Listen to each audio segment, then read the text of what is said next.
Hey guys, what's up? It's Robin and welcome to the Robin's Nest.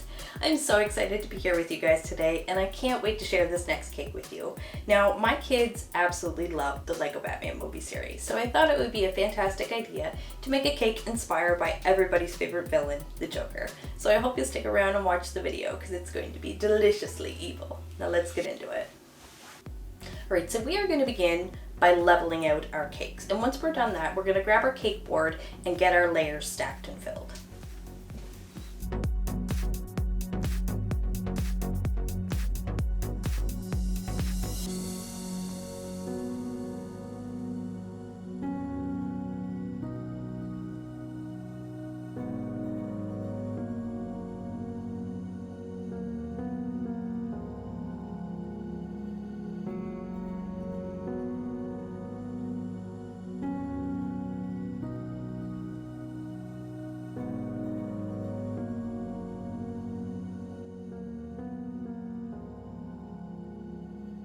Okay, so we've stacked and filled our layers. Now it's time to get it off to the fridge for a little bit before we carve it.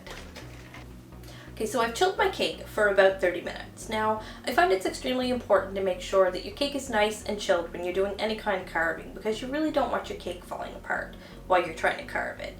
Now, to start this guy, we're going to begin by trimming off all this caramelization.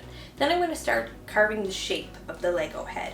And because he has so much hair, I'm going to carve a little bit of that out too, just so we don't have to use so much fondant to shape his hair out.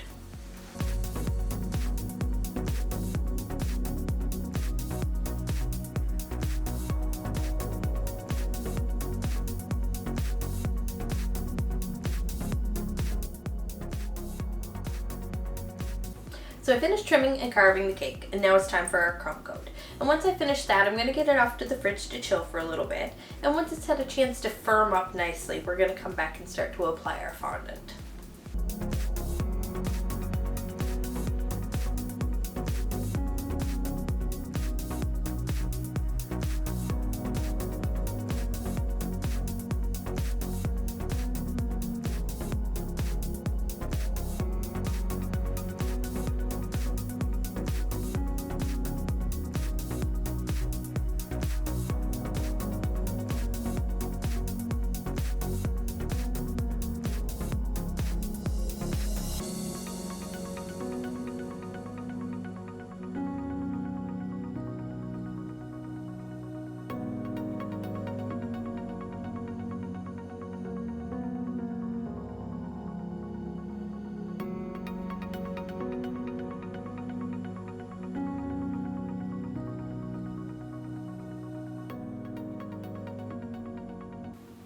So now that our fondant is nice and smooth, the next thing we have to do is figure out the placement for our face and our hairline. So what I'm going to do is use this little handmade template that I've created. We're going to put that on the front of the cake and mark off where we want everything to go.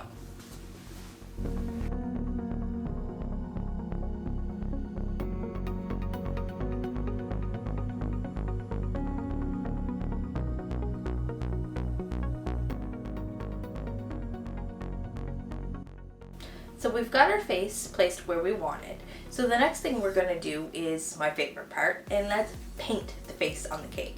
So we're going to use a little bit of gel food color thinned out with some water and some basic paint brushes to do the job.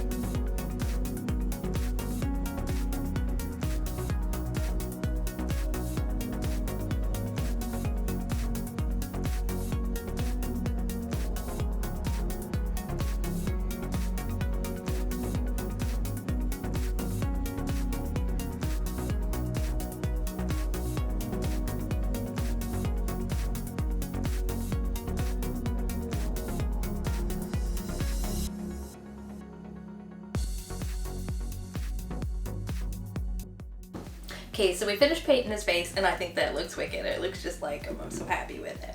So next we're going to move on to his hair, and I'm going to shape that by rolling out my fondant pretty thick, and we're going to cut out panels and start applying it starting at the back and working our way around to the sides and then finishing at the top. So hopefully it should turn out all right.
Alright, we're almost finished. All we have left to do is give him a neck, then we're going to mount this bad boy onto a cake board and add a few finishing touches.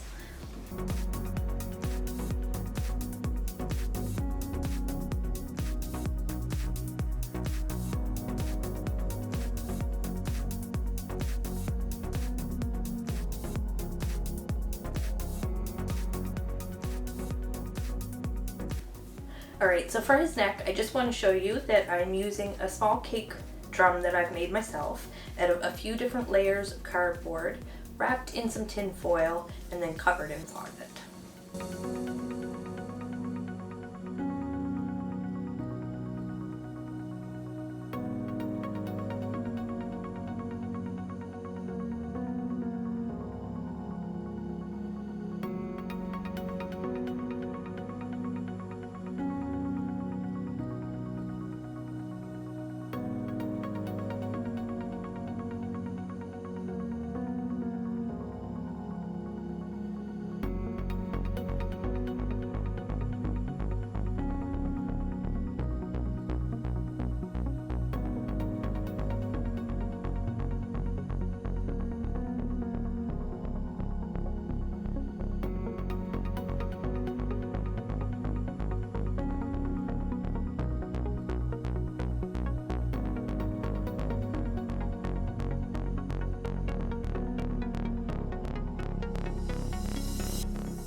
Well, here he is. He's all done. And even though he's supposed to be a bad guy, I think he turned out pretty darn cute. And I hope you guys all think so too. So let me know what you think about him down in the comment section down below. And as always, if you're interested in any of the tools I use to help me make this cake, you can find the links to those in the description box below. And also, if you're new to the channel, please consider subscribing and ringing that bell so you don't miss any new videos. See you next time.